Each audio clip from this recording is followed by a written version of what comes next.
Baginda Nabi mengabarkan kepada kita bahwa umatnya ini nanti akan datang satu masa yuhibbunal khams wa yansawnal khams. Mereka demen amal 5 perkara sehingga melupakan 5 perkara. Kelihatannya ini persis di zaman kita. Karena Nabi juga di akhir hadisnya bilang, fa in kana al-amru kadzalik ibtalahumullahu bil ghala wal waba wal maut al fajah wa jawril hukam. Kalau udah datang nih zaman yang kayak begini, kata Nabi, maka Allah akan uji hamba-hambanya dengan al-ghala, yaitu harga-harga melambung tinggi, barang-barang susah ditemukan. Al-waba, datang yang namanya virus, ya, datang yang namanya wabah. Wal mautil faja'ah, mati tiba-tiba. Ya Allah, tadi pagi masih ngobrol kayaknya, udah nggak ada sekarang. Ya Allah, semalam sehat ngobrol sama kita. Nah, kan ada tuh, sekarang sering kita dengar tuh begitu ya. Itu namanya al-mautul faj'ah, mati tiba-tiba.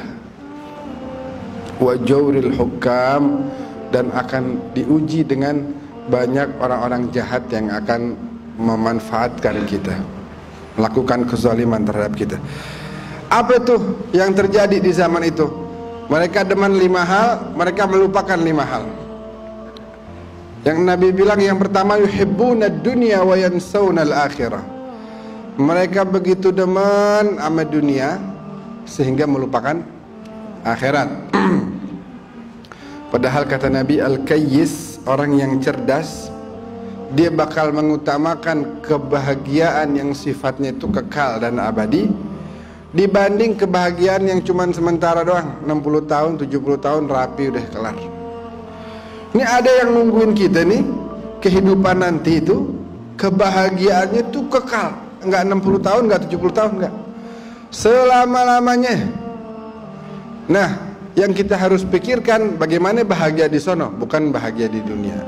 Boleh kita hidup bahagia di dunia, wala tansa nasibaka minad dunya, kata Allah. Jangan lupakan bagianmu di kehidupan dunia. Cari kebahagiaan, cari rezeki yang halal, cari kehidupan yang senang, boleh. Tapi itu bukan tujuan. Tujuan kita adalah kehidupan akhirat. Yang kedua apa? Yuhibbunal al-mal wa yansawnal hisab. Mereka demen ama yang namanya duit, tapi lupa bahwa nanti akan ada hisab.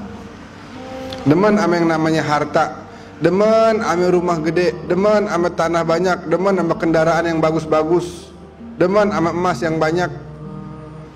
Tapi mereka melupakan bahwa itu semua nanti akan dihisab satu demi satu. Halalnya aja dihisab, apalagi yang syubhah, lebih-lebih yang haram, na'udzubillah. Yang halal nih, kita kerja nih, kita kerja dapat duit beli emas, besok bulan depan dapat duit lagi beli emas lagi. Itu ditanya sama Allah, kenapa beli emas mulu, bakal apaan? Kenapa nggak dibantu tuh tetangga ente, kayaknya susah banget makannya, tuh emas bakal apaan, pajangan doangan, mendingan nanti bantu tetangga ente. Makanya Nabi bilang apa? Laisa minna man bata syab'anan wa jaruhu ja'i'. Bukan golongan kita orang yang malamnya dia tidur dalam keadaan kenyang sedangkan tetangganya kelaparan. Boleh kita hidup di dunia cari harta yang halal, boleh. Sampai-sampai Al-Imam Al-Hasan, cucunda Nabi itu pakaiannya bagus ya, kendaraannya bagus, kudanya rapi ya, itu untuk menunjukkan izzah, bukan karena cinta sama dunia, tapi menunjukkan keutamaan, keagungan kaum muslimin. Sampai ada orang Yahudi bilang, ya Hasan, yaqulu jadduk, kakekmu bilang, anna dunya sijnul mu'min wa jannatul kafir. Kakekmu bilang dunia ini penjaranya orang mukmin dan surganya orang kafir. Lah ini anak kafir, hidup anak susah, pakaian anak compang-camping, bagaimana mau dibilang ini surga? Sedangkan engkau mukmin, pakaianmu bagus, kehidupanmu berkecukupan. Bagaimana Nabi bilang dunia ini katanya bagimu adalah bagaikan penjara? Benar gak sih kakekmu ngomong begitu? Kata Sayyidina Hasan, sadaqah jaddi Rasulullah, betul apa yang dikatakan oleh kakekku Rasulullah. Dunia nih, seberapapun Allah berikan kekayaan bakal saya, jika dibandingkan dengan kenikmatan yang Allah janjikan di surga, maka kenikmatan yang di dunia ini bagaikan penjara bagi saya. Begitu nanti saya lihat tuh, waduh nih surga nikmat banget. Maka yang saya rasakan sekarang nih, ini bagaikan penjara. Nggak ada nikmat-nikmatnya bakal saya. Ini bakal cuma menjalankan kehidupan demi menambah bekal menghadap kepada Allah Subhanahu wa taala. Ini Allah berikan kelebihan buat saya untuk saya bantu kepada fakir miskin.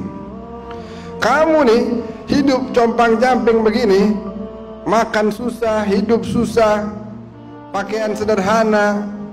Kalau kamu ngelihat azab Allah yang udah dinanti, yang udah dipersiapkan oleh Allah untukmu, maka kehidupan kamu sekarang ini bagaikan di surga. Ini udah begini nih, ini bagaikan di surga dibanding nanti azab Allah yang sangat pedih. Oh itu Imam Al-Hasan terkenal.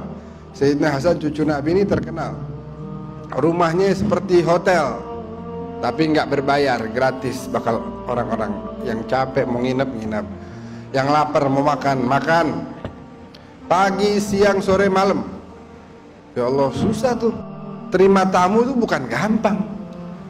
Coba tamu datang ke rumah kita pagi, siang, sore, malam, bagaimana tuh? Dan bukan sehari, mending kalau sehari, tiap hari.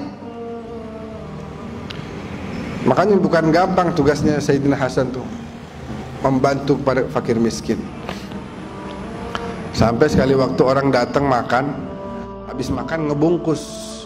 Kata Sayyidina Hasan, ini kalau antum mau makan lagi, sebaiknya nanti kesini lagi aja, karena makanan masih fresh. Sebab kalau dibungkus sampai rumah ntar dingin dia. Nggak apa-apa kalau mau makan kemari aja, 24 jam boleh. Kata itu orang, enggak, ini bukan bakal saya. Ini saya bungkus, ini bukan bakal saya. Habis buat siapa? Tadi saya lagi jalan, tuh di pinggiran kota Madinah, ada orang tua kerja ngurusin sawah. Kelihatannya dia capek, dan saya cuma melihat dia makan sepotong roti, dan rotinya pun udah keras. Makanya saya mau bawain ini makanan buat dia. Terus Sayyidina Hasan tanya, orangnya begini, orangnya begini, pakaiannya begini, terus pakai sorban, wajahnya begini. Betul, antum kenal itu yang anda mau bawain makanan ini. Kata Sayyidina Hasan, Zaka Abi Ali bin Abi Talib, itu ayahku Ali. Dan saya bisa jamu antum semua nih berkah daripada kerjanya beliau. Sedangkan beliau tidak mau melainkan hanya memakan roti kering aja. Oh, ini keluarga Nabi dididik luar biasa. Dididik, dapat didikan langsung dari Rasulullah SAW. Tuh, bagaimana kita dalam menghadapi harta, bagaimana kita dalam bermuamalah, menjalani kehidupan dengan harta ini harus bagaimana nih? Memperlakukan harta harus bagaimana? Nah, itu. Jangan sampai kita menjadi cinta. Harta taruh di tangan, jangan taruh di hati. Ya, jangan. Yang taruh di hati hanya Allah. Yang ketiga kata Nabi, yuhibbunal makhluk wa yansawnal khaliq. Mereka cinta mati sama makhluk, tapi lupa sama Khalik yang menciptakan, yaitu Allah Subhanahu wa taala. Asal ada masalah yang kepikir orang, ini kira-kira siapa nih yang bakal bantu saya nih?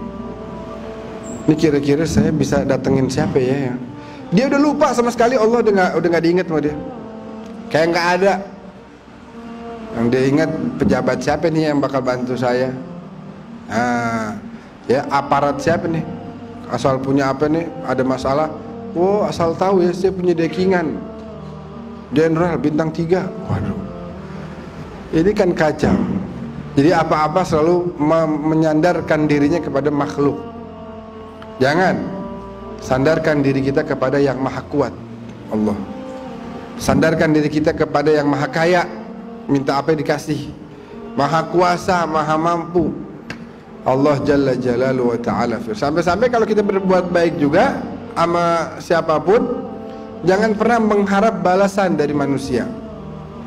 Kita berbuat baik nih, sedekah sama orang, bantu orang, ganjaran yang paling bagus yang bisa kita dapatkan dari perbuatan baik kita adalah surga, dan manusia nggak bisa ngasih kita surga. Jadi jangan pernah ngarep dari manusia. Yang keempat apa? Yuhibbunal gusur wa yansawunal qubur. Manusia demen sama kusur. Tahu gak kusur apa? Istana. Al-qasr. Kusur itu istana. Manusia demen sama istana, maksudnya apa? Kemewahan, kemegahan. Wa yansawunal qubur. Mereka lupa ada yang namanya kuburan. Kemarin belum lama kita tuh nguburin satu orang. Jadi apa namanya? Kafa, ana sampai di kuburan. Kafa bil mauti wa'idhan. Kematian itu sendiri. Jadi ana nggak perlu nasehatin sebenarnya. Kematian itu sendiri nasihat bakal kita. Bahwa semua kita akan tiba saatnya masuk ke dalam golongan al-amwat, orang-orang yang meninggal dunia.